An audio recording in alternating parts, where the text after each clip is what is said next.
My mother saw me working on a craft, and I said, "What do you think I should make?" She said, "Why not make a bird feeder?" So I'm going to show you how to make this cute little bird feeder out of a fabric softener bottle top, the top part of the fabric softener bottle, and a popular coffee creamer top. You may recognize this top. Well, this is the top. This comes from one of those foam brushes that a lot of us crafters use. So it makes a cute little perch for the bird to feed. Let me show you how we made it. We took that top from the popular coffee creamer, hot glued it to the top of the fabric softener bottle.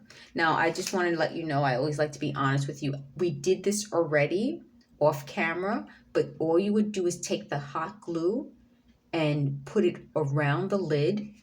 And then to reinforce it, take a popular permanent adhesive similar to this adhesive that comes in this bottle, or similar to the other types of permanent adhesive similar to Gorilla Glue.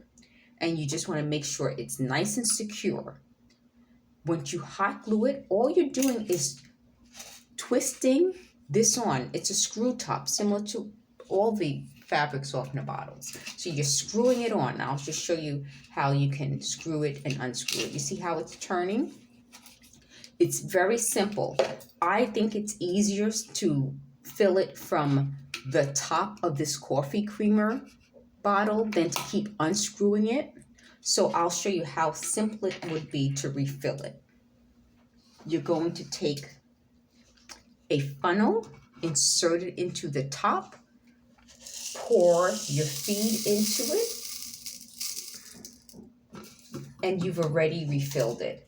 So of course you can unscrew it, or you can just simply refill it the way I showed you, and you have a cute little bird feeder to put into your garden.